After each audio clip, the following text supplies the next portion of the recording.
गुरुर्ब्रह्मा गुरुर्विष्णु गुरुर्देवो महेश्वरः गुरुः साक्षात् परं ब्रह्म तस्मै श्री गुरवे नमः। तस्मै श्री गुरवे नमः। Life is a time pass. Life is a time pass, क्या फर्क पड़ता है, कोई दिक्कत नहीं पता नहीं, जो थारी राय सो हमारी राय, nothing to do nowhere to go,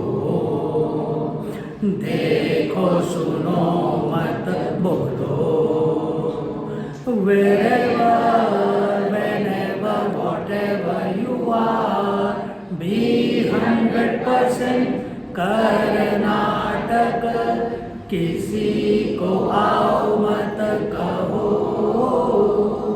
किसी को जाओ मत कहो, ना कुछ पाना ना कुछ खोना। Who asked you live at zero complete level? मौज में रहो, be happy, मौज में रहो, be happy। तो स्वामी जी ने कहा है कि मुझे कि तुम सेशन ले लो। ऐसे क्वेश्चंस पूछ लो जिनको मैं आंसर कर सकूं। नहीं तो मेरी गड़बड़ कर लो। तो पूछ लो क्या पूछना है, but with reference to the topic, बीवी बच्चों के बारे में नहीं। और कोई प्रश्न नहीं है तो बहुत ही अच्छी बात है, सेशन होगा। हाँ स्वामी जी, आपके चरणों में कोटि-कोटि प्रणाम। मेरा प्रश्न ये है कि जब किसी को रियलाइजेशन होती है, वो एक ही झटके में होती है या धीरे-धीरे होती है? जैसा तुम मानो, जैसा तुम मानो। कितने महात्मा हैं जिनको इमीडिएटली हो गई, एक झटके में हो गई, कईयों को बहुत धीरे धीरे हुई। इसीलिए तो क्रम मुक्ति बोली हुई है, धीरे धीरे जाने। जो मानते हैं कि ऐसे होना है तो वैसे होना है। और वो जिनको झटके में होती है वो पूर्व जन्म संस्कार की वजह से होती है, क्योंकि उन्होंने अपने आप को परिपक्व बनाया हुआ है। तो जैसे जड़ भरत हुए थे, जब पैदा हुए थे तो सीधे ही रियलाइज मास्टर थे। सुखदेव जी महाराज पैदा हुए, सीधे रियलाइज मास्टर थे। शंकराचार्य थोड़े दिनों के बाद हो गए। रामचंद्र जी 16 साल लग गए। हैं तो भगवान वो, लेकिन हमारे लिए जो नाटक कर रहे थे, तो उस तरीके से तो दोनों एक्सेप्टेड है। आप देखो कहाँ अपने आप को डालते हो, कि what is your belief pattern, आपकी श्रद्धा किस में है। अगर आपको लग रहा है कि आप अभी रियलाइज नहीं हो, शास्त्र तो बोल रहे हैं आप ऑलरेडी हो, तो फिर गड़बड़ है ना कहीं पे। जो शास्त्र बोल रहे हैं और हम जो मान रहे हैं, तो फिर अपने को अपनी ट्यूनिंग करो। रेडियो की ट्यूनिंग करनी पड़ती है। वो धीरे धीरे आती है कि एकदम से आ जाती है? जब आनी होती है तो एकदम से आती है। जब तक ट्यून कर रहे हो तब तक आवाज़ क्लियर नहीं है क्या नहीं? वैसे ही।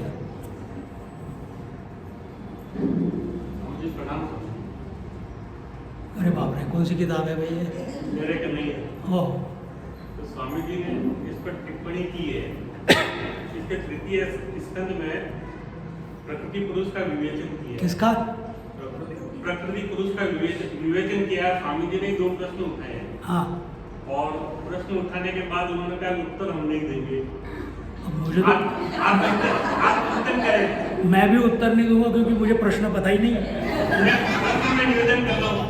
हाँ, उन्होंने कहा कि मैं उत्तर नहीं दूंगा, आप चिंतन करें। हाँ, तो निश्चित रूप से उत्तर तो उस अध्याय में छिपा हुआ है, तो चिंतन तो हमें आता नहीं है और बुद्धि हमारी वहां तक पहुंच नहीं, पर मुझे प्रश्न ही नहीं पता क्या है। तो प्रश्न मैं निवेदन कर रहा हूँ। हाँ, स्वामी जी ने लिखा है, परमात्मा सभी जगह व्याप्त है, मुर्दे में भी परमात्मा है और जिंदे में भी परमात्मा है, लेकिन कुछ तो है जो जिसके निकल जाने के कारण जिंदा देह मुर्दा बन जाता है। परमात्मा तो निकल नहीं सकता क्योंकि वह सर्वव्यापी है।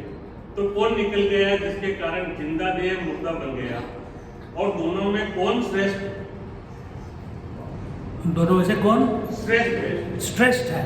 श्रेष्ठ श्रेष्ठ श्रेष्ठ श्रेष्ठ श्रेष्ठ परमात्मा के व्याप्त होते हुए भी मुर्दा देह या वह तत्व जो निकल गया।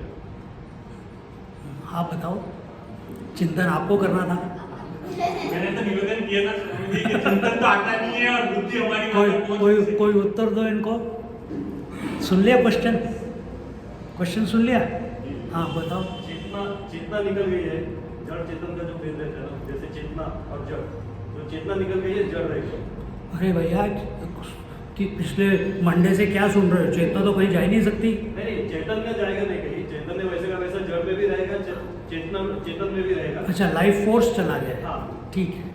उपाधि से चेतना प्रकट नहीं हो पा रही है, वो उपाधि उस चेतना को प्रकट नहीं कर पा रही है, उसलिए बोलते हैं। पर परमात्मा तो सर्वव्यापी है। आप तो सिर्फ चेतना की बात कर रहे हो, सत्य की कौन बात करेगा? परमात्मा की बेनिफिट्स जो इसमें होती है, देह में होती है, तब प्राण प्रकट हो जाते हैं। अच्छा, सेटिस्फाइड? जब चेतना तसल्ली हो गई आपकी?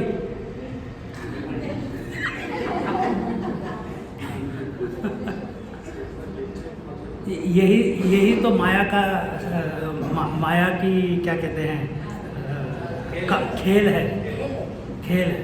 अब अगर जब तक हम उस चैतन्य वस्तु के कि वो क्या है जो छोड़ के गया है और क्या है वो हमारे अंदर जो कि छोड़ के जाएगा किसी दिन, अगर आप सोचते हैं ऐसे, उसके ऊपर चिंतन करो। और जिस दिन चिंतन करना शुरू करोगे आपको उत्तर मिल जाएगा। अब ये मैं बातों से तो आपको बता नहीं सकता, क्योंकि ये जो चीज़ है, ये जो वस्तु है, ये शब्दों के परे है, ये मन के ग्रहण करने के परे है, ये कोई समझने वाली चीज़ नहीं है। इसीलिए स्वामी जी ने क्वेश्चन मार्क डाल के तुम्हारे ऊपर डाल दिया। समझ रहे हो क्या बोल रहा हूँ मैं? कि आत्मा कोई ऐसी चीज़ नहीं है, या सोल, ये जो जीव जो बोल रहे हो आप, ये कोई ऐसी चीज़ नहीं है जिसको आप पकड़ सकते हो। आप इस ग्लास को पकड़ सकते हो, इस टेबल को पकड़ सकते हो, देख सकते हो, ग्रहण कर सकते हो, लेकिन आत्मा को ग्रहण नहीं कर सकते। तो इसलिए वो क्वेश्चन मार के आ गए कि उसका उत्तर तुम ही हो। उत्तर बाहर नहीं मिलेगा, मुर्दे को देखते देखते नहीं मिलेगा। मुर्दा भी वही परमात्मा है और उसके अंदर जो जीव है वो भी उसी परमात्मा की का एक्सप्रेशन है, लेकिन उसको ग्राफ को आपको सब्जेक्टिवली करना है। वो आपको बाहर देख के थोड़ा ना एक्सेस होगा। समझ रहे हो मैं क्या बोल रहा हूँ? और वही चीज़ उसी पॉइंट के ऊपर ये पूरा ईशावास्य उपनिषद है। ईशावास्यमिदं सर्वम यत्किंचित् जगत्याम जगत, कि उसके अलावा कुछ और है ही नहीं, वही सब कुछ बन रहा है। वही एक मेवा द्वितीय, वही ईश्वर प्रकृति बना, वही ईश्वर प्रकृति फिर ब्रह्मा और ब्रह्माणी और फिर विष्णु और लक्ष्मी और शिव और पार्वती, और उसके बाद सारे देवता, उसके बाद सारे सब कुछ वही तो है। जैसे पानी ही सब, सारी लहरें हैं, सारे समंदर है, वैसे ही ये पूरी सृष्टि उसी से व्याप्त है। पर आपको आंख डेवलप करनी है उसको देखने के लिए, और वो डेवलप आपके बाहर देखने से नहीं होगी, उस मुर्दे को देखने से नहीं होगी, वो डेवलप करनी है अंदर। You have to change your understanding, और वो अंडरस्टैंडिंग चेंज होगी जब आप आत्म वस्तु के प्रति एकाग्र चित्त से चिंतन करेंगे। किताबें पढ़ के नहीं होगी। किताबें पढ़ो, हम भी तो पढ़ ही रहे हैं ईशावास्य में, पर अगर हम सुनते सुनते आत्मचिंतन हमारा नहीं हो रहा है तो फिर वो ये सारी नॉलेज ऑब्जेक्टिव ही रह गई। ऑब्जेक्टिव समझ रहे हो मैं क्या बोल रहा हूँ? क्या बोलते हैं हिंदी में? परोक्ष। तो सारा ज्ञान परोक्ष ही रह गया, क्योंकि अभी भी हम उसके बारे में सोच रहे हैं, उसको हमने अपने पे लगाया नहीं। कि जिसकी बात हो रही है वो ईशावास्य जो है वो हमारे अंदर भी तो है, हम भी तो इस जगत की एक क्या कहते हैं ऑब्जेक्ट है। ये बॉडी भी तो एक जगत, इसी जगत में है जिस जगत में वो ईश्वर व्यापी है, सर्वव्यापी है। तो जगत में पूरा व्याप्त है वो, और हमारे शरीर में नहीं है। ऐसे कैसे हो सकता है? हमारे अंदर भी तो है।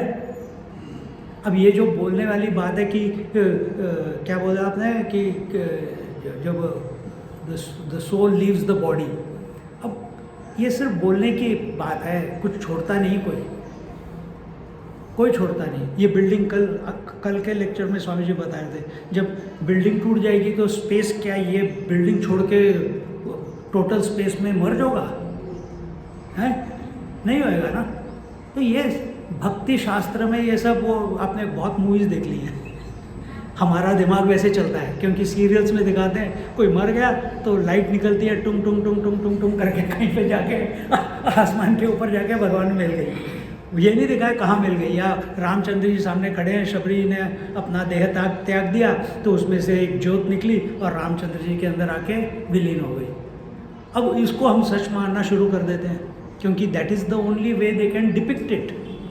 पर ऐसे कुछ होता नहीं है।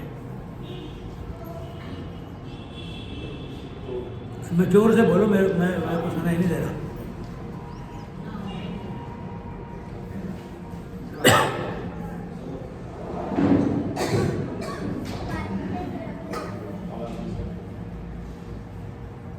Nobody dies, इसमें ये होता है कि कहीं पे कुछ नहीं जा रहा, इट इज जस्ट तो रीबर्थ फिर क्या है? क्या रीबॉर्न पुनर्जन्म फिर क्या है? अगर कोई मरना नहीं है, कोई कहाँ पे गया नहीं, ये आपका अनुभव है अभी कि कोई जा नहीं रहा है? ऐसा मुझे प्रतीत हुआ। नहीं, ये आपका आइडिया है, आपका अनुभव नहीं है। अभी प्रश्न कौन पूछ रहा है? जो कभी जाता नहीं, कभी आता नहीं, वो पूछ रहा है कि जीव पूछ रहा है? तो फिर उसके लिए सारे आंसर्स हैं। उधर तक पहुंचोगे तो आप कोई प्रश्न ही नहीं पूछोगे, ये डाउट ही नहीं रहेगा आपके मन में।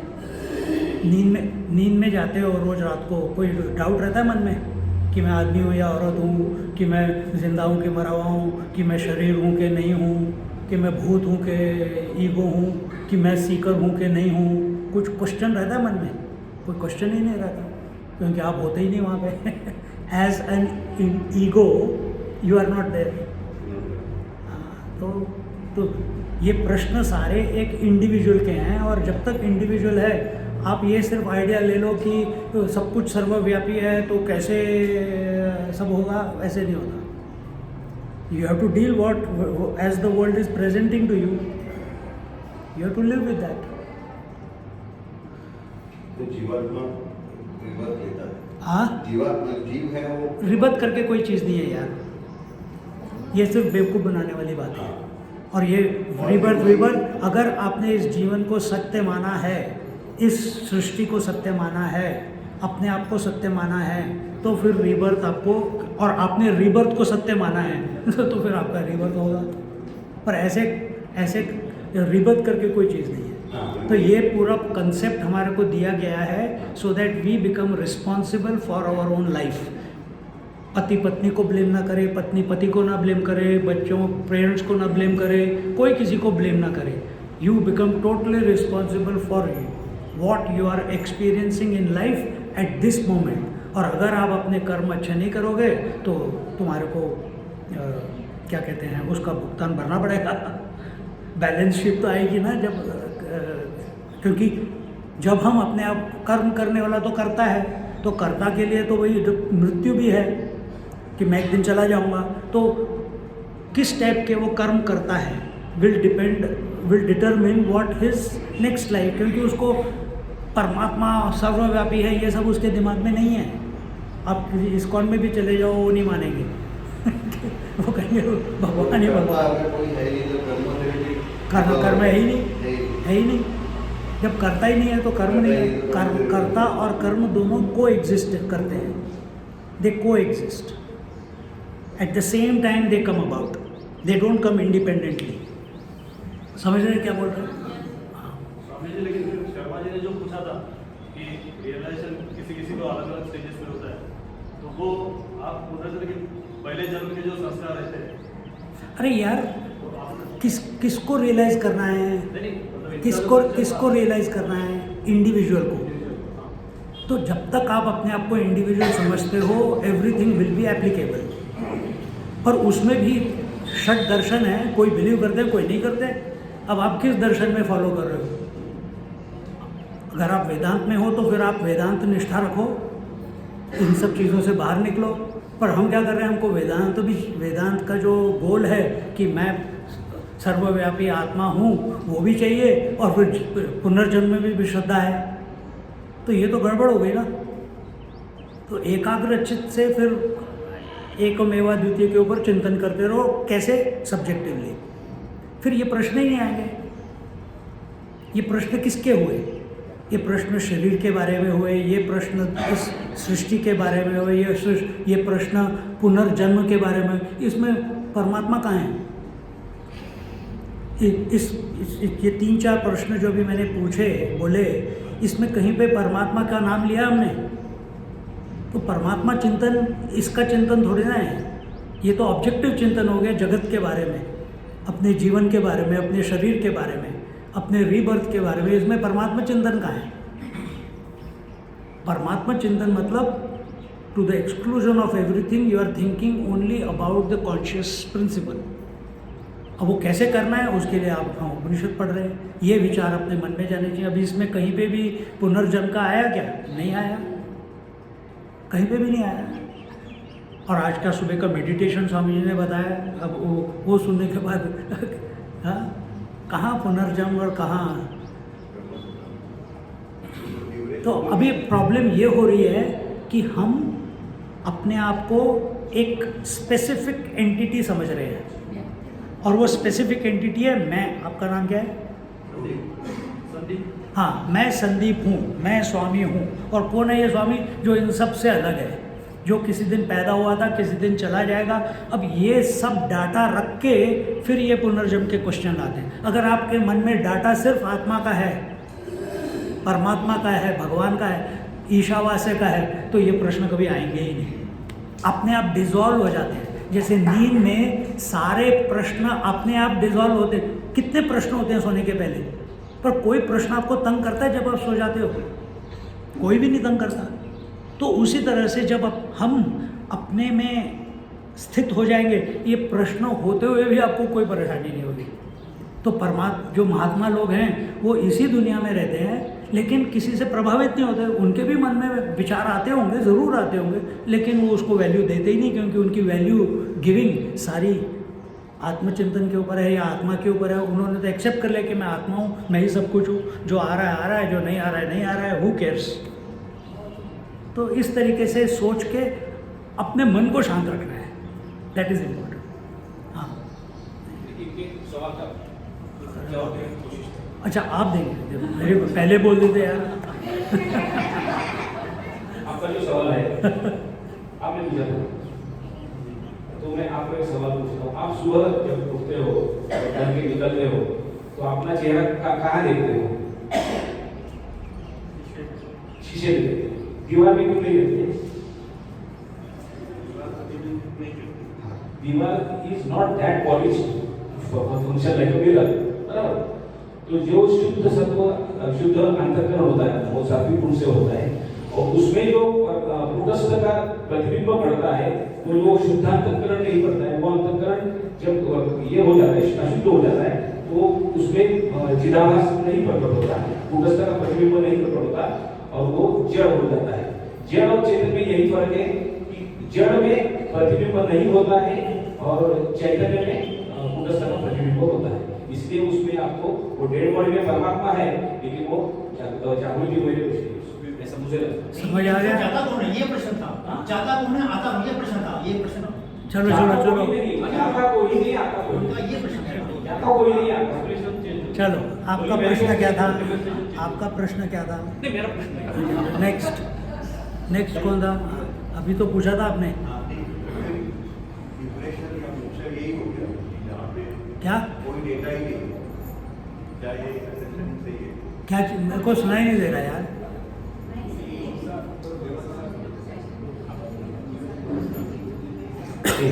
रीबर्थ नहीं का कंसेप्ट है ही नहीं, कर्म का कंसेप्ट भी है ही नहीं। जब तक आप अपने आप को जीव समझ रहे हो तब तक आप रीबर्थ का कंसेप्ट लेके चलोगे।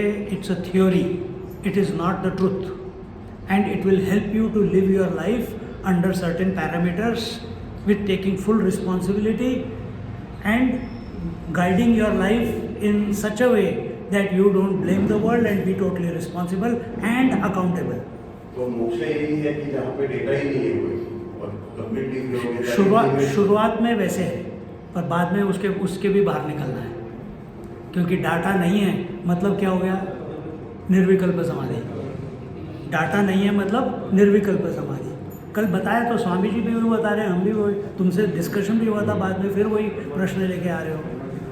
तो सब कुछ निकाल दिया तो निर्विकल्प समाधि। उसके बाद नेक्स्ट स्टेज क्या है? अन्वय भी तो करना है कि सब कुछ मैं हूँ। वो आपको उपनिषद कराते हैं, ईशावास्य मिदर्व सर्वम, कि सब कुछ वो ईश कौन है? वही तो वो आत्मा है। तो ये अन्वय करना बहुत ज़रूरी है, नहीं तो फिर मेडिटेशन में बैठोगे, सब कुछ बढ़िया है, बाहर निकलोगे, अरे परेशानी सारी। तो हमको तो हर क्षण उस सहज भाव में रहना है। उस सहज भाव में रहने के लिए सब कुछ परमात्मा स्वरूप आपको एक्सेप्ट क्या, you have to see that everything is you only. तो उसके लिए उस टाइप की स्थिति चाहिए। जीव इसके बारे में कभी सोच ही नहीं सकता, सिर्फ पढ़ सकता है, सुन सकता है स्वामी जी से या किसी भी महात्मा से, लेकिन जब तक वो खुद अनुभव नहीं करेगा और उसमें स्थित नहीं होगा तब तक ये प्रश्न चिन्ह लगा रहेगा आपकी आंखों के सामने।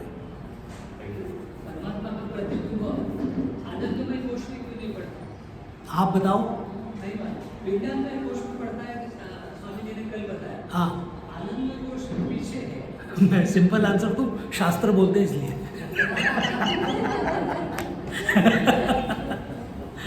ये ऐसा ही है। ऐसे ही है, नहीं है। आनंदमय कोश अभाव का कोश है। आनंदमय कोश करके बोलते हैं हम, आनंदमय कोश करके है कुछ नहीं। It is there is nothing there. Nothing करके कोई चीज़ होती है क्या?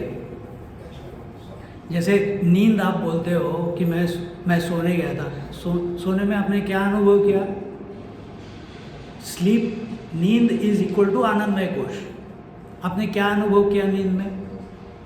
कुछ किया अनुभव? बताओ। नहीं, मैं पूछ रहा हूँ आपसे कि नींद में आपने कुछ अनुभव किया? जब कुछ अनुभव नहीं होता उसको आनंद बोलते हैं। जहाँ अनुभव हुआ वहाँ ड्युअलिटी शुरू हो गई, फिर राग द्वेष शुरू हो जाएगा, फिर सुख दुख शुरू हो जाएगा। तो ये पंच कोश कहाँ से निकले? 4 कोश कहाँ से निकले? हर कोश, अन्नमय कोश किस में से निकला? प्राणमय कोश, उसको व्याप्त है। प्राणमय को एनकम्पास कौन करता है? मनोमय कोश। उससे बड़ा कौन सा है? विज्ञानमय कोश। उससे बड़ा कौन सा है? आनंदमय कोश। आनंदमय कोश करके, ये सिर्फ एक प्रक्रिया बताई है, पर है क्या आनंदमय कोश? कभी किसी ने देखा है क्या? It's absence. उसी को आप एक्सेस कर रहे हो रोज रात को सोते समय। और क्यों बोलते हो कि आपको आनंद आया? क्योंकि वही कोई विचार ही नहीं था, कोई आइडेंटिफिकेशन नहीं था, इसलिए आप उठ के बोलते हो कि मुझे आनंद आया। सोते समय नहीं बोलते कि मुझे आनंद आया। तो ये सब जो पंच कोश हम बता रहे हैं या शास्त्र बता रहे हैं, ये सब ऑब्जर्वेशन के बाद बता रहे हैं। ऑब्जर्वेशन के बाद बताया जा रहा है। ध्यान में जो स्थिति आती है उसी को एनलाइटमेंट कहते हैं। Realization in example. अब सारे लेक्चर स्वामी जी के शुरू से फिर से सुनो। रियलाइजेशन मतलब तुम्हारा अस्तित्व जो सर्वव्यापी,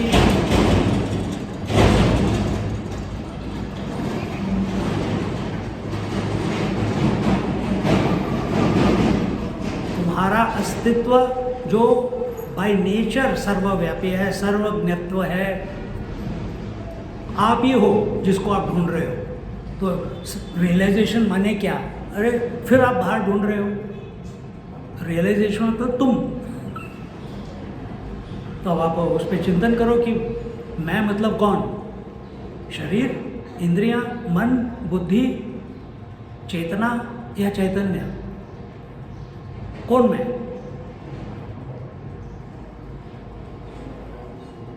सोचो जरा। प्रणाम स्वामी जी, पुनर्जन्म के संदर्भ में अरे यार फिर से प्रश्न मेरा ये है हाँ कि भगवद गीता में अर्जुन को भगवान बताते हैं तुम्हें मालूम नहीं लेकिन तुम्हारे मेरे कितने जन्म में ये मुझे मालूम है। This is the reference. Secondly यदा धर्मस्य दर्शो यस्य, तो ये संदर्भ में हम पुनर्जन्म को कैसे देखते हैं? और except when most of the religion they believe in this पुनर्जन्म, तो इन दिस हिंदू धर्म ये में स्थिति में स्पेशली भगवद गीता के रेफरेंस में the God himself has said this statement at two places. तो इस संदर्भ में हम कैसे देख सकते हैं? तो हु इज दैट गॉड? जो जो भगवान उधर बताए जा रहे हैं, वो भगवान पूरी भगवत गीता में अलग अलग पोजीशंस लेते हैं जब वो बोल रहे हैं। और जब वो कर्मयोग बता रहे हैं, वो कर्ता नहीं बने। वो बोलना भी तो एक क्रिया है ना, एक कर्म ही है। मनसा वाचा काया, वो सब कुछ कर रहे हैं लेकिन वो कर्ता नहीं बने। तो थ्रू आउट भगवत गीता भगवान कभी अर्जुन के दोस्त बन जाते हैं, कभी अर्जुन के गुरु बन जाते हैं, कभी अर्जुन को बोलते हैं कि पूरी दुनिया सूत्रे मना करा हुआ है, मेरे अंदर ही पिरोई हुई है। फिर उसी अर्जुन को भगवान विश्वरूप दर्शन देते हैं। फिर उसके बाद बोलते हैं 9th चैप्टर में बोलते हैं कि पूरी दुनिया मेरे में है, मैं पूरी दुनिया में हूँ। पर मया ततमिदं सर्वम, वो वाला 4था और 5वां श्लोक। पर ना ही दुनिया मेरे में है, ना ही मैं इस सृष्टि में हूँ, पर फिर भी मैं इस पूरी सृष्टि को सपोर्ट करता हूँ, पर मैं इसके परे हूँ। अब ऐसा कौन बोल सकता है? क्या आपकी बुद्धि उसको समझ भी सकती है क्या? जब तक आप इसको, तो ही इज टेकिंग, आपके प्रश्न के लिए, he is taking different positions at different times in Bhagavad Gita to help Arjun to understand and through Arjun us to understand. समझ रहे? तो he is telling, because that is what the sanctioned scriptural commandment is, कि ये सब है। पर अगर आप पुनर्जन्म according to that particular stage in life, तो जब तक आप अपने आप को जीव समझते हो तब तक पुनर्जन्म है। पर जहाँ आप अपने आप को आत्मा समझने लग गए, अनुभव नहीं हुआ लेकिन मानने लग गए कि मैं आत्मा हूँ, इंटेलेक्चुअल कन्विक्शन हो गया, उस मोमेंट से पुनर्जन्म आपका, उसमें इंटरेस्ट ही नहीं होगा पूछने में।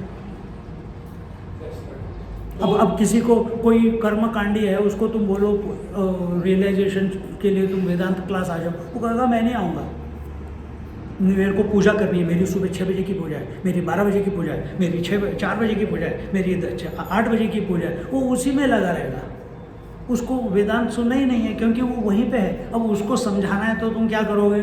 तुम उसके जाके सामने वेदांत का लेक्चर दोगे? नहीं, तुम उसी के लेवल पे जाओगे ना। तो कृष्ण भगवान भी अर्जुन के लेवल पे जाके फिर उसको समझाते हैं और फिर उसको खींच रहे हैं ऊपर, धीरे धीरे धीरे। तो पुनर्जन्म भगवान को केवली से धर्म से, या हमने ये समझ रहे हैं कि मेरी डिफिकल्टी और सोसाइटी डिफिकल्टी जो उसका कारक होता है वो भगवान के रूप में ऐसे समझ रहे हैं कि भगवान को है पुनर्जन्म? मुझे समझ नहीं आया। खुद को स्वयं तो बोले हैं कि धर्म से मैं आता हूँ, हाँ, जब जरूर है। How we look at that thing. So when he says yada yada hi dharmasya, then he is taking the position of the Ishvara. Correct. He is not taking the position of the Brahman. He is not taking the position of Paramatma or Brahman. So when he takes the position of Ishwar, then he is saying कि भाई मैं जब इस सृष्टि में जब भी जरूरत होती है तब मैं आता हूँ। अब बच्चा आपको बुलाएगा तो आप जाओगे ही। या अगर आपको समझ आया कि बच्चा कहीं डिफ़िकल्टी में है, आज बारिश होने वाली है, ओले गिरने वाले हैं, फ्लड आने वाला है, अर्थक्वेक आने वाला है, आपने पढ़ लिया, अब पहले उस बच्चे के बुलाने से पहले आप उधर पहुंच जाओगे बच्चे को बचाने के लिए, है कि नहीं? तो वैसे ही भगवान भी करते हैं सबके लिए, क्योंकि उनको तो वो तो सब कुछ पता है उनको। तो कभी कभी सब ड्रामा ही चल रहा है, ये सच मत लेना, ये सब कुछ बोल रहे हैं ये सब सच मत लेना, ये उनकी लीला चल रही है। कृष्ण लीला, रामलीला। लीला क्या होती है? लीला का मतलब क्या है? खेल, जो समझा नहीं जा सकता, जो समझा नहीं जा सकता। लीला मतलब कुछ समझने लायक नहीं है उसमें। हाँ क्या? ना, लीला दिख रही है अभी हमको, कृष्ण गोपी की लीला चल रही है, हमको दिख रही है, लेकिन हमको समझ नहीं आता उनका वो क्यों कर रहे हैं ऐसे, वो हमें समझ नहीं आएगा जब तक कि हम उनके साथ एक नहीं हो जाएंगे। और जिस दिन एक हो जाएंगे उस दिन प्रश्न ही नहीं रहेगा कि हमें पता करना है। ठीक है। दूसरा मेरा my opinion on his question, ये जो स्वामी जी ने प्रश्न उपस्थित किया है, जो मेरा ओपिनियन कह रहा हूँ, ओपिनियन योग में अनेक भगवद गीता शरीर को वासनाओं से जलन ऐसा संदर्भ आया है। क्या पुराने वस्त्र, हाँ। पुराने वस्त्र हम जैसे फेंक देते हैं, वैसे शरीर भी परिस्थिति में जाता है। और शरीर जब मृत होता है, जो डेड बॉडी है, तो this reference we can take कि वासनासी जलन। और वहाँ नित्य क्या है, अनित्य, नित्यानित्य विवेक, इसका संदर्भ लेके ये शरीर मृत्यु के पश्चात जो हम शोक मोह करते हैं वो नहीं होना चाहिए, और आप शरीर नहीं है। ये प्रिंसिपल जो है वेद का बेस है, वो बताने के लिए स्वामी जी ने वहाँ आपके ऊपर छोड़ दिया है कि dead body and this is the difference. वही एक नित्य है, एक अनित्य है, और आप शरीर नहीं है। Probably he wants to with us to understand I am not the body. और वो डेड बॉडी देख के you make out that nitya anitya vivek and understand totality that we are not the body. And this is the base of Veda. ऐसे मुझे चिंतन के प्रश्न हुआ। Has that conclusion helped you? But me, what I feel is... No, but it is your answer. You said Yes, this is your but understanding. It is your... So, has it helped you? Yes, many Very of good. years So, and years, no, when they go, we are so much disturbed. सुनो मैं क्या बोल रहा हूँ। Has it helped you? This type of approach? Yes, जो it आप- helps. Very good. That is So, important. balance only it helps. Everyone has to शास्त्र सब पढ़ो, सत्संग सब सुनो, पर आप कल भी हम यही बात कर रहे थे रात को कि हम सब के सब एक बैठे हो, हम सब के सब एक यूनिक हैं। आप जो ये कर रही हैं वो आप नहीं कर सकते। अब ये इतने सारे श्लोक खटक खटक खटक खटक निकाल देते हैं, मैं नहीं निकाल सकता। अब मैं ये सोचता रहूँ कि यार ये तो श्लोक बोलती है, मेरे को भी ऐसे करना है, नहीं कर सकता। मैं कितना मर्जी कोशिश कर लूँ, नहीं कर सकता। जो आप कर सकते हैं वो मैं नहीं कर सकता, जो मैं कर सकता हूँ वो आप नहीं कर सकते। तो you each one has to find what how they are connected, how what is there way. ये इधर कॉपी पेस्ट नहीं है, आपको अपना रास्ता ढूंढना है। आपको फ्रेमवर्क दे दिया है। क्या है फ्रेमवर्क? शास्त्र। क्या है फ्रेमवर्क? सत्संग। जो स्वामी जी शास्त्र के बेस पे सत्संग है, पर इस सत्संग को कैसे अप्लाई करना है, it will be unique for every one of you. For every one it will be unique. आपको अपना रास्ता ढूंढना है। अब ये नहीं कि अब मैं शरीर हूँ, अब मैं मन हूँ, कि मैं जीव हूँ, कि मैं परमात्मा हूँ। नहीं, आप अभी है, इस क्षण आप क्या हैं, and then you begin your journey. और उस जर्नी को कंप्लीट करने में 1 सेकंड भी नहीं लगता, और चाहो तो जन्मों के जन्म लग जाएं। पर शुरू आपको अपने से शुरू करना है, बाहर से शुरू नहीं करना है, अपने से शुरू करना है। हर चीज़ अपने ऊपर अप्लाई करनी है। Anyone else? छुटकी नहीं? इसने सिर्फ एक ही रोटी खाई आज। जो भी इसके आसपास बैठते हैं इसको 2 रोटी खिलाओ, सब कुछ होगा। अब इसकी गड़बड़। हाँ जी सर, वेरी गुड।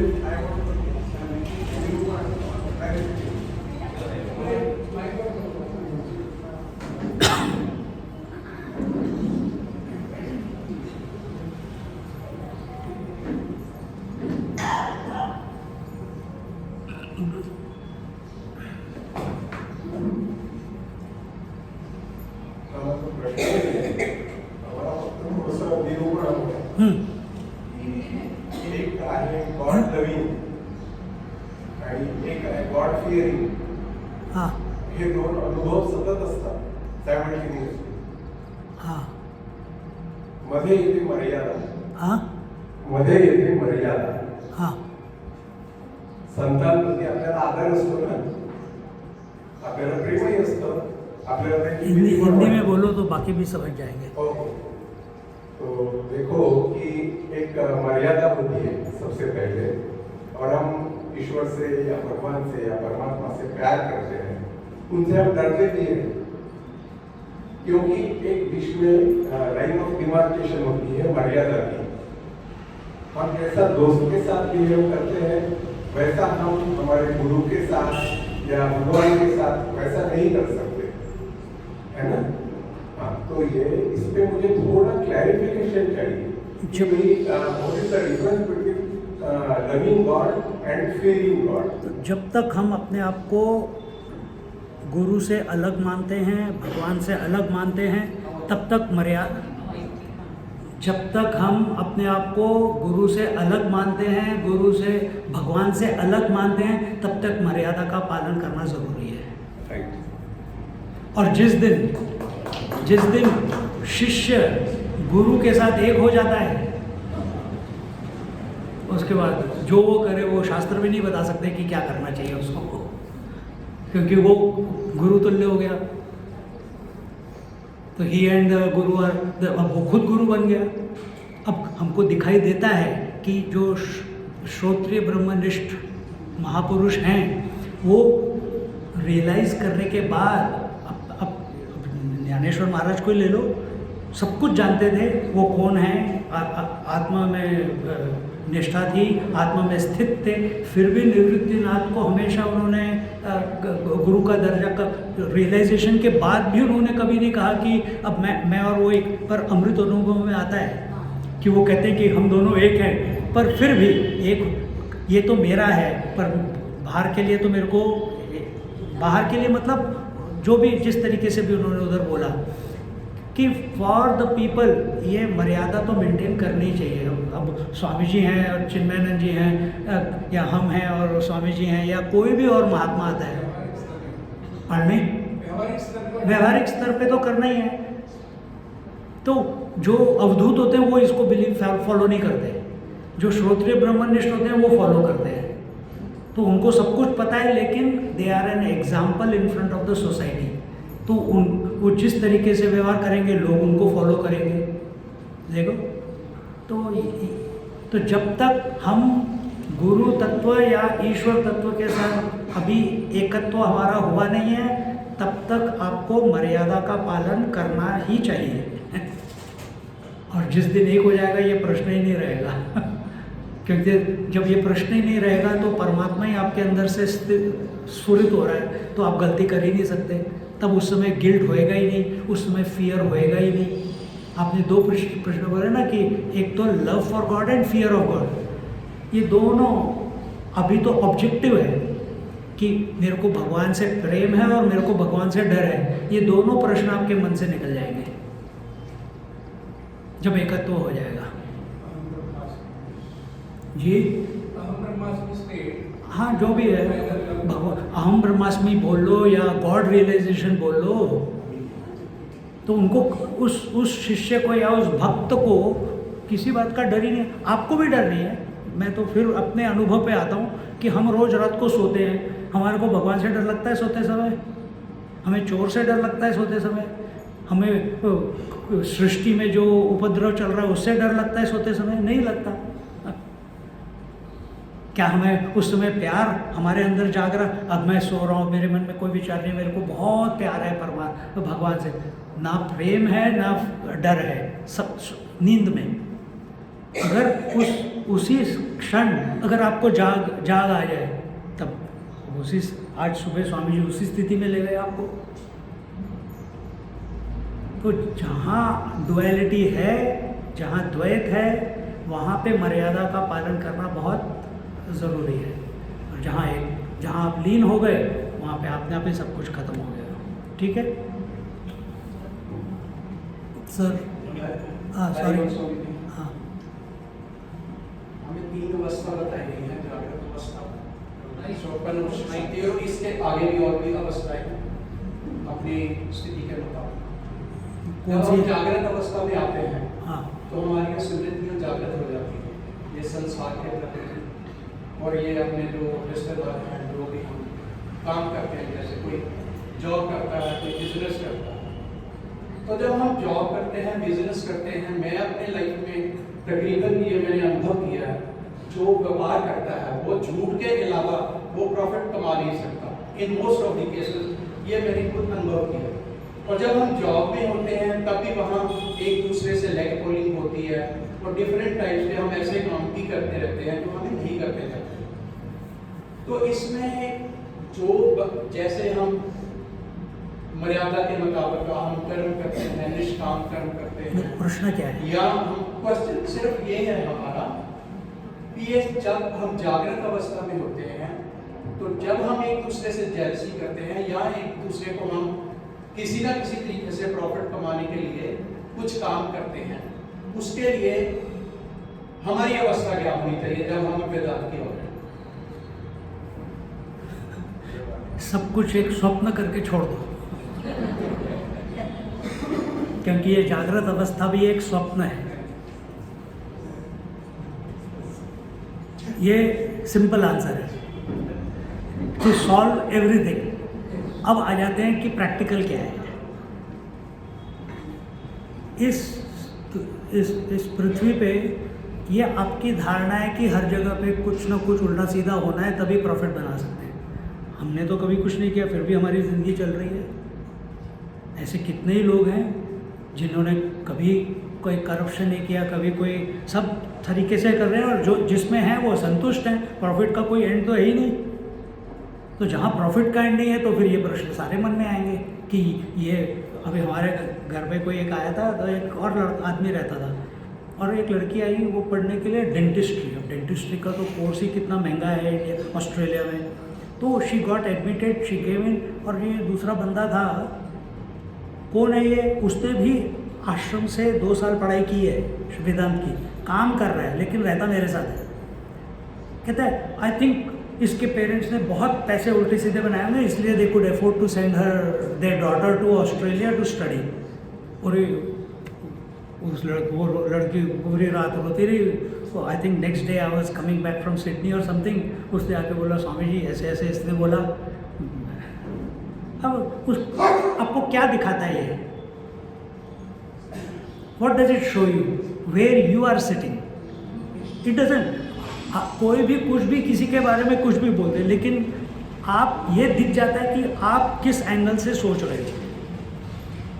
तो या तो आप पूरी सृष्टि को जहाँ पे भी आप काम कर लो, जहाँ पे भी आप work place that you are working, the business that you are working, या तो आप देखो कि प्रभु का है, प्रभु की लीला चल रही है, सब कुछ प्रभु को अर्पण करते हुए चलते रहो, सब कुछ ठीक करते हुए चलते रहो और trust that everything will fall into place.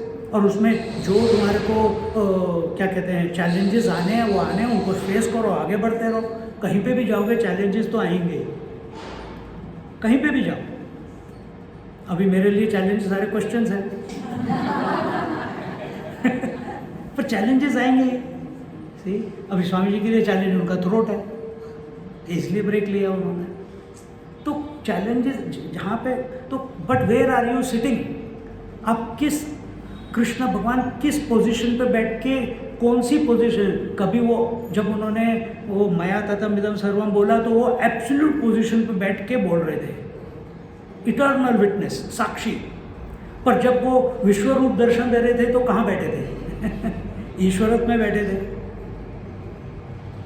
सी, तो अलग अलग पोजीशंस में अलग अलग आपका वो डिस्पोजिशन होता है और शब्दावली भी वैसी निकलेगी, गाइडेंस भी वैसे ही निकलेगा। तो हमको तो हमको ये देखना है कि हम कहाँ बैठे हैं। दुनिया गई, स्वामी जी बार बार कहते हैं, दुनिया गई बाढ़ में। तुम अपने आप को संभालो कि तुम्हारा मन करप्ट तो नहीं हो रहा है, कि हम इंटीग्रिटी से काम कर रहे हैं कि नहीं कर रहे हैं। जब तक आप इंटीग्रिटी से काम कर रहे हो, मैं जानता हूँ किसी को यहीं पे पूना में जो इंटीग्रिटी के लिए नौकरी तक छोड़ देते हैं, दे जस्ट डोंट केयर।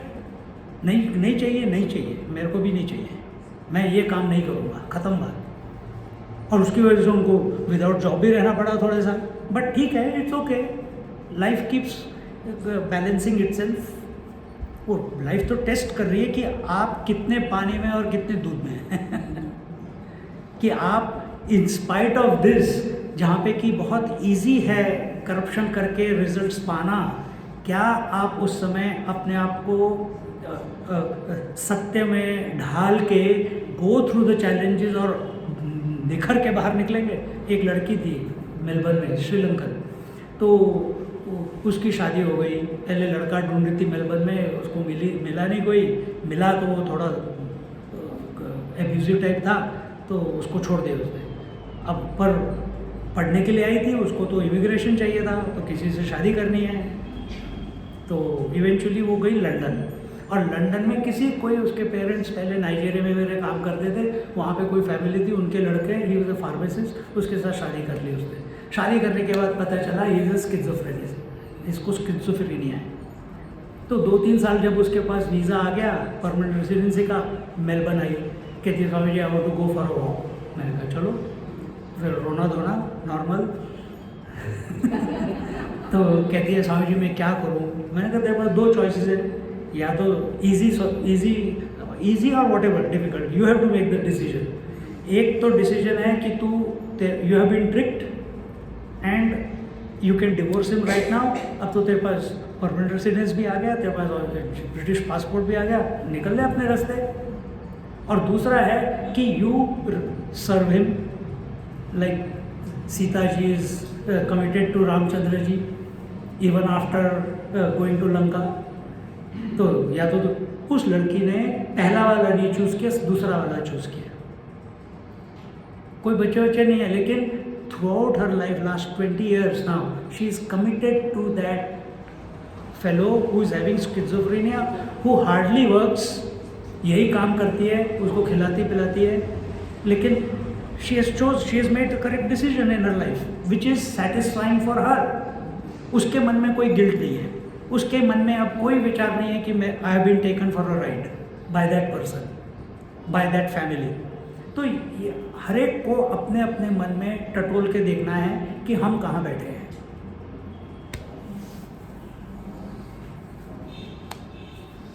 और कुछ के बंद करें? एक प्रश्न। अरे प्रश्न नहीं है, सॉल्यूशन चाहिए आपसे। जब स्वामी जी का हम सत्संग सुनते हैं तो कुछ चीज़ें हमें समझ में आ जाती हैं, कुछ चीज़ें समझ आ जाती हैं, हाँ, समझ में नहीं आती। हाँ। ये मालूम है हमारी बुद्धि का दोष है, ये सूक्ष्म नहीं है, तो हम अपनी बुद्धि को कैसे सूक्ष्म बनाएंगे, थोड़ा सा जल्दी समझ में और आ जाए। समर्पण, सरेंडर। सर्वधर्मान परित्यज्य मामेकं शरणं व्रज, अहम त्वा सर्व पापेभ्यो मोक्षयिष्यामि मा शुचः। ये स्वामी जी पे अप्लाई कर दो कि सब कुछ, मैं ये हूँ, मैं 30 मार्क का हूँ, मैं पति हूँ, मैं पत्नी हूँ, मैं इतने मैंने पढ़ाई की हुई है, इतनी चीज़ें मेरे को पता है, सब सर्वधर्मान परित्यज्य, सब कुछ छोड़ के स्वामी जी की शरण में आ जाओ, आत्मा की शरण में आ जाओ, क्योंकि वहाँ पे भी वही आत्मा है, यहाँ पे भी वही आत्मा है। तो उसके प्रति निष्ठा है, हमारी निष्ठा नहीं है, इसलिए प्रश्न आते हैं। और जैसे ही हम देखो ना, आपको सिंपल आंसर में बार बार, मेरा तो यही सिंपल कर देता हूँ, क्या रोज रात को हमारी निष्ठा नींद पे होती है, सर्वधर्मान परित्यज्य हो जाता है। रोज रात को हम किसकी शरण में गए? निद्रा की शरण में। सर अहम का सर निद्रा कह रही है मैं तुम्हारे सारे पाप हर लूँगी। उस समय हमें पता ही नहीं पाप पुण्य क्या होता है, हमें पता ही नहीं रियलाइजेशन नॉट रियलाइजेशन क्या होता है। मोक्ष एक तरीके से आप अपने सारे सुख दुखों से, जितने भी ये द्वंद्व हैं, सबसे आप अपने मुक्ति पाली नींद में जाके। आपको पता नहीं कि आप मुक्त हो, वो बात अलग है, लेकिन आपने मुक्ति पाली। अब उसी चीज़ को आप रिक्रिएट कर लो जागृत अवस्था में।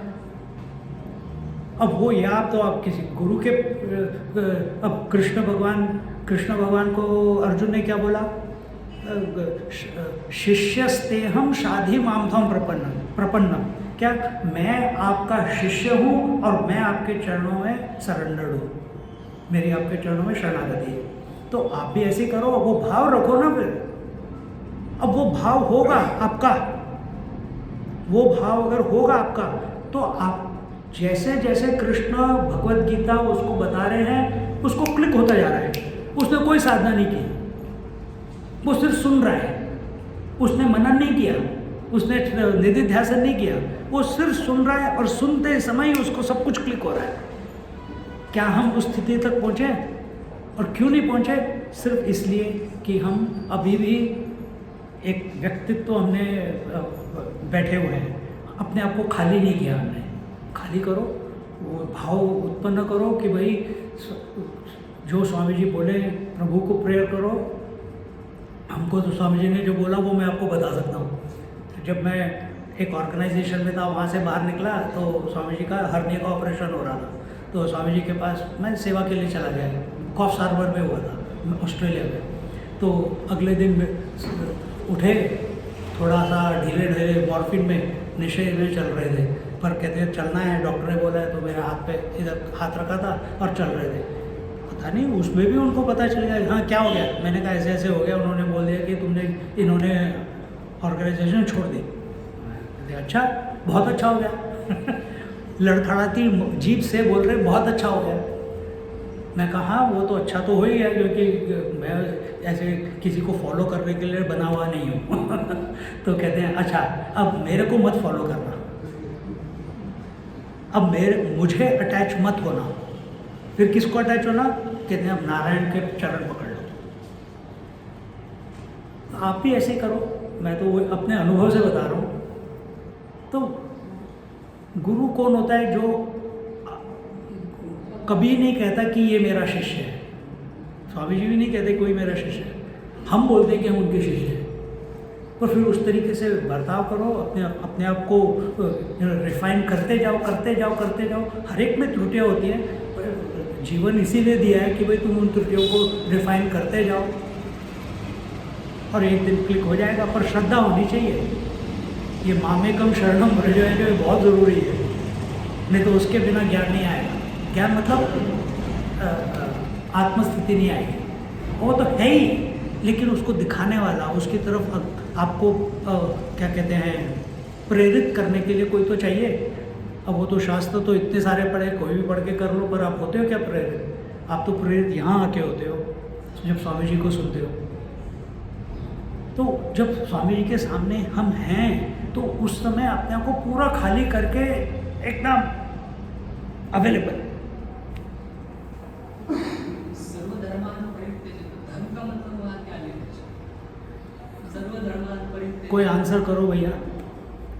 सर्वधर्म छोड़कर मेरे पास आ जाओ। हाँ, किस टाइप के धर्म छोड़? क्या धर्म है आपका? धर्म कहाँ से शुरू हुआ आपका?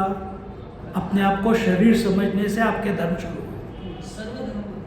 सर्व तो सारे धर्म शरीर से शुरू हुए। माता का धर्म, पिता का धर्म, भाई का धर्म, सोसाइटी का धर्म, मैं अज्ञानी हूँ, अब मेरे को मोक्ष चाहिए, ये भी एक मोक्ष धर्म ही है। तो सब धर्म छोड़ दो, सिर्फ उसके प्रति क्या कहते हैं, अपने आप को न्यौछावर कर दो पूरी तरह श्रद्धा के साथ। इसलिए नहीं कि बाकी सब कर रहे तो हम भी करेंगे, बाकी रो रहे तो हम भी रो रहे हैं, झूठी मूठी।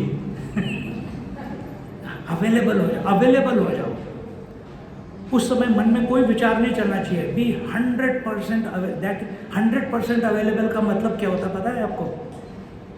Eight any, what do you mean by being 100% available to Swami ji? निष्ठा में, और दूसरे तरीके से समझाता हूँ, वो भी ठीक है। पर आप जब सुनते हैं, हम बोलते हैं ना श्रवणम मननम निधिध्यासनम, तो ये तो पहले श्रवण करो, आपने डिले कर दिया अपना रियलाइजेशन कि अब मनन करना पड़ेगा क्योंकि आपने कहीं पढ़ लिया। फिर उसके बाद कहते हैं अब मननम किस लिए होता है कि रिफ्लेक्ट करो और डाउट्स क्लियर करो, फिर उसके बाद ध्यान लगेगा। पर अगर आप इस क्षण जब स्वामी जी के सामने हो और अवेलेबल हो, श्रवण कैसे होता है? मैं पूछ रहा हूँ पूरे शरीर का काम करके सुनो। इन्होंने कहा पूरे शरीर का कान बन के सुनो, तो मतलब अटेंशन कहाँ गया? शरीर पे। अटेंशन गया शरीर पे। Don't be mistaken. If you are thinking your whole body is the kaan, तो आपका अटेंशन गया शरीर पे। हमको वो नहीं चाहिए, कान को अपना काम करने दो। पर आपका ध्यान होना चाहिए कि ये कान में जो सुनने की एबिलिटी है वो किसकी वजह से है? चेतना की वजह। पीछे पीछे हियरर है ना, चैतन्य वस्तु है ना, उसकी वजह से हियरिंग पॉसिबल है। मरा हुआ आदमी तो नहीं सुन सकता। तो मेरे में क्या है वो चीज़ जिसकी वजह से सुनाई दे रहा है? गुरु में क्या वो चीज़ है जिसकी वजह से वो बोल रहा है? तो गुरु कभी भी बोलते हैं वो हमेशा व्यासपीठ पे आते हैं तो वो वहीं से बोलते हैं। वो कितनी बार सुना होगा कि हम नहीं बोलते, बोलना हो रहा है ना, सुना है। तो आप सुनने वाले क्यों बनते हो? आप भी सुनने वाले मत बनो। आप भी उस स्थिति में आ जाओ कि किस वस्तु आपका ध्यान उन शब्दों पे होता है। कान को सुनने दो ना शब्दों को, आप अपना ध्यान कहाँ लगाओ? उस चैतन्य वस्तु पे जिसकी वजह से सुनाई दिया जा रहा है। फिर देखो मजा, सारे रियलाइज होके निकलोगे यहाँ से। क्योंकि knowledge is created when consciousness meets consciousness. Knowledge is not created when words reach your ears and create thoughts in your mind. Then knowledge is not created. The thoughts, the words of Swamiji or any Guru Maharaj ride on the consciousness. What you hear is because of the consciousness. When these two consciousness meet, he is speaking from consciousness. He says again and again. But if we are also listening by being conscious, फिर देखो मजा उसी समय। That is what Arjun is doing. इसलिए उसको कोई practice नहीं करनी पड़ी।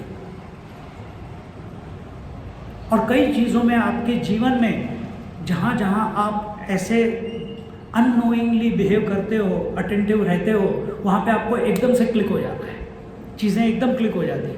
कहीं कहीं पे स्वामी जी को सुनते समय थोड़ी सी तंदरी आ रही है, थोड़ी सी निद्रा आ रही है, उसमें एकदम से कुछ एकदम क्लिक हो जाता है। एंड अरे ये तो इतना सिंपल है, पहले क्यों नहीं क्लिक हुआ? क्योंकि उस समय आप अवेलेबल थे। किसके प्रति? स्वामी जी के प्रति नहीं, आप अपने चैतन्य वस्तु के प्रति you are subjective at that time. पर वो इनवॉलंटरीली हो रहा है, आपको कॉन्शियसली करना है। और जिस दिन ये हो गया, तो शुरुआत में क्योंकि मन है, धीरे धीरे you have to develop that stamina. क्योंकि हम जब तक अपने आप को जीव समझ रहे हैं तब तक अपने आप को, अपना स्टैमिना हमको बढ़ाते रहे। तो बार बार बार बार बार बार keep coming to that conscious principle. अभी स्वामी जी को सुन रहे हो, अगली बार आप अगले लेक्चर में सुनोगे, सारा अपना ध्यान उस चैतन्य वस्तु पे रखो जिसकी वजह से सुनाई दे रहा है। ये इस पे मत डालो कि क्या सुनाई दे रहा है, कि मैंने स्वामी जी ने क्या 3 चीज़ें बोली थी, अरे यार अविद्या, काम और क्या था चौथा, तीसरा क्या था, तीसरा क्या था। इसमें गए तो चैतन्य वस्तु तो गई, आप तो शब्दों के जाल में फंस गए, है कि नहीं? देखो, तो इस तरीके से ढालो अपने आप को, फिर देखो मजा। Then Swamiji will be sitting there and all will be sitting here giving lecture to him. I'm just joking. पर फिर एक आत्मीयता आ जाती है। और फिर जो कुछ भी वो बोल रहे होंगे सब कुछ, अभी तो आपने तो इतने लेक्चर सुन लिए तो आपको सब कुछ बाय हार्ट हो गया है, स्वामी जी के जोक, स्वामी जी के वचन। बट जो स्थिति में वो हैं वो डिफ़ॉल्ट हो गया क्या आपका? नहीं हुआ है। वो भी होना चाहिए ना, वो भी होना चाहिए। उसके लिए वो कुछ नहीं कर सकते, उसके लिए हमको करना है। और क्या करना है? उस चैतन्य वस्तु पे ध्यान लगा के, यानी सुनते रहो, कान सुन ही रहे हैं, पर बार बार बार बार keep bring your attention to the principle because of which hearing is possible. एक मैं जब छोटा था कि इसको भी मैं अभी बता रहा हूँ, एक एक्सरसाइज है कि आपको फास्ट रीडिंग करनी है। You don't have to read every word on the book, पता है आपको? तो अगर किताब है, किताब में तो लाइनें लगी रहती हैं ना सब शब्दों की, पैराग्राफ में भी लाइनें होती हैं, तो you read between the lines, जहाँ पे सफ़ेद पार्ट होता है उसके ऊपर ध्यान दो और आगे आंखें चलाते रहो। शुरुआत में अटपटा लगेगा, बट अगर आप थोड़े दिन प्रैक्टिस करोगे आपको पता चलेगा, आपने पूरी किताब पेज पढ़ लिया, ऐसे लगेगा कि मैंने कुछ पढ़ा नहीं, पर आप चिंतन करोगे थोड़ा सा उसकी मैंने क्या पढ़ा, सब कुछ आपके सामने हो जाएगा कि मैंने अरे मेरे को तो समझ आ गया सब कुछ कि स्टोरी क्या थी. So this ability which is not available with you right now, but जिन्होंने प्रैक्टिस की है उन्होंने बताया कि ऐसे करने से ऐसे हो जाता है. अगर आप प्रैक्टिस करोगे तो हो जाएगा. तो उसी तरह से हम भी यही बोल रहे हैं कि जब आप अपना ध्यान उस चैतन्य वस्तु पे डाल के सुनोगे, और वो चैतन्य वस्तु मैं हूँ, ये मत बोलना, कहीं इधर उधर मत ढूंढना, मैं हूँ, उस भाव के साथ, तो फिर अपने आप सब कुछ क्लिक हो जाएगा.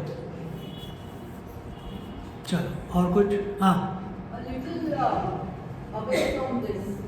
Now, when I start any work like cooking or teaching some student or gardening, I'm aware this work has to be done, and I get so engrossed in that work Very that good. I don't remember anything. बहुत अच्छी बात Yes, है. beginning I remember, yes, I'm not doing it. That power is helping me to do it, and I feel yes, God, this was given to me.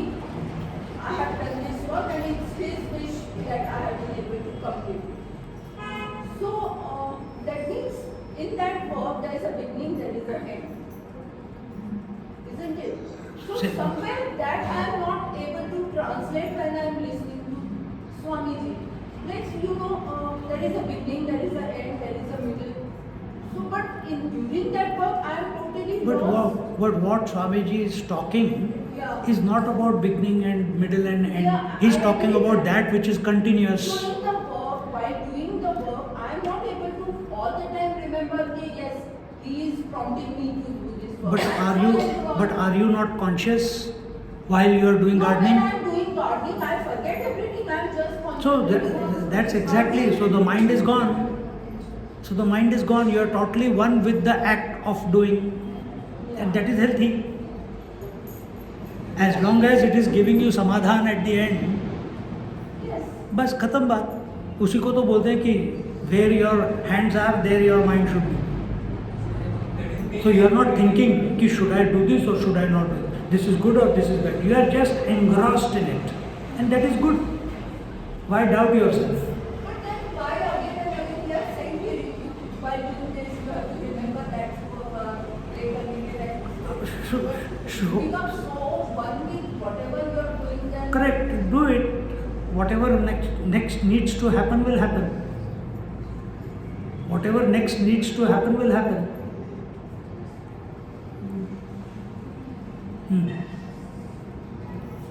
अभी last है because it's already 1 o'clock, 1 hour. सत्संग भी करते हैं, कर्म भी करते हैं. आपकी दृष्टि से ज्यादा किसको इम्पोर्टेंस देना चाहिए, कर्म को या सत्संग को?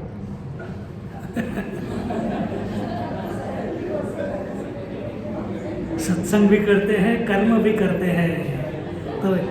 तो सत्संग करने के लिए आप कर्म किए बिना आए. सत्संग करने के लिए आप कर्म किए बिना आए. What should we give importance to, सत्संग और कर्म? बोथ. इन्होंने कहा बोथ. और कोई? सत्संग. हाँ, very good. But when that satsang is with yourself, when ये तो सत्संग आपका अंडरस्टैंडिंग ऑफ सत्संग भी क्लियर होना चाहिए. अगर हम किसी को सुन रहे हैं तो हमने तो कर्म किया ना इधर आने का, तो बिना कर्म किए आप आ ही नहीं पाते यहाँ पे. पर जब आप अपने आप में बैठे हैं, जब आप अपने आप में बैठे हैं, तो अगर आप सब कुछ छोड़ सकते हैं तो छोड़ के बैठिए. अगर नहीं छोड़ के बैठ सकते तो जैसे माता जी कर रही हैं कि जो गार्डनिंग कर रही हैं तो पूरी एंग्रॉस्ड है, वैसे वही सत्संग हो गई, क्योंकि उसके मन में कोई और विचार ही नहीं है सिवाय उस गार्डनिंग के या सिवाय उस कुकिंग के समय गार्डनिंग दिमाग में नहीं आ रहा और गार्डनिंग के समय कुकिंग दिमाग में नहीं आ रहा. वही तो सारी प्रॉब्लम है. तो समटाइम्स माइंड, ये माइंड का गेम है. हाँ, तो sometimes mind is with the world, sometimes the mind is with the body, sometimes mind is with the breath, sometimes mind is with the mind thoughts, sometimes mind is with the Ishwar, sometimes the mind is contemplating on the Paramatma. ये अलग अलग मन को variety चाहिए. मन को variety चाहिए. इसी तरीके से वो जीता है. मतलब मन में ही वही आया है, उसको वैरायटी चाहिए अपना अस्तित्व कायम रखने के लिए। देखो, तो जहाँ पे भी आपका मन जाता है अपने को इस तरीके से ढाल लेना है कि अगर मेरा मन गार्डनिंग पे गया तो वहाँ पे भी भगवान है, मेरा अगर मन क्या कहते हैं किस पे शरीर पे गया तो यहाँ पे भी भगवान है। कैसे है? अब वो सारी प्रक्रिया अपने शास्त्रों में बताई हुई है, अभी जो स्वामी जी बता रहे हैं, ईशावास्यमिदं सर्वम, ये एक तरीका है देखने का। विवेक चूड़ामणि पढ़ोगे तो पूरा एनालिसिस कर देते हैं, पंचदशी पढ़ोगे तो पूरी तरह से अलग एनालिसिस हो जाता है, पातंजलि योग सूत्र पढ़ोगे तो और अलग तरीके से एनालिसिस हो जाता है। आपको कौन सा क्लिक होता है यार? पढ़ने के लिए तो बहुत चीज़ें हैं, आपको किसके साथ क्लिक होता है वो आप उस समय, अगर आपने अध्ययन ठीक से किया है, उस समय जो क्लिक होता है उसको डाउट मत करो, उसको डाउट मत करो उस समय, जस्ट बी विद इट। तो उस समय अगर भगवान के, जब से इन्होंने बोला मेरे को कन्फ्यूजन हो जाता है कि मैं भगवान के बारे में कैसे सोचूं जब मैं उस क्रिया के साथ पूरी एक हो गई, उनको वो क्लिक होता है। अगर वो क्लिक नहीं होता तो फिर बोला जाता है ईश्वरार्पणमस्तु, ईश्वराय नमः इदम न मम कि सब कुछ भगवान कर रहे हैं, मैं कुछ नहीं कर रहा, क्योंकि क्लिक नहीं हो रहा था इसलिए ये बोलना पड़ रहा है बार बार याद दिलाने के लिए। जिसको क्लिक हो गया उसको बोलने की जरूरत नहीं है। समझ रहे हो मैं क्या बोल रहा हूँ?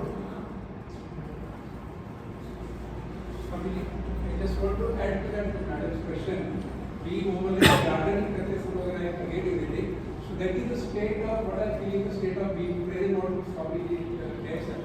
That is the state of the being. One with the present, and then there is no the past or the future, but wherever you are, and therefore you have put that to wherever, that you are one with him, you understand everything. You will not look. So that is the state of being in present. That is again that. बहुत अच्छी बात है, very nice. Being in the present. That is what we. That is his understanding. But it is correct.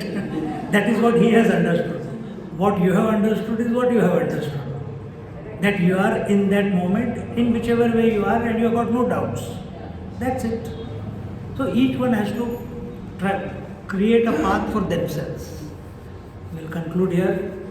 I hope there is no more session like this. And the last you should convey the captain over. So that we go down. Om Purnamada Purnamidam Purnat Purnamudachyate Purnasya Purnamadaya Purnamevavashishyate. Om Shanti Shanti Shanti. Hari Om Shri Gurubhyo Namaha. Hari Om. Just sit quietly for a moment.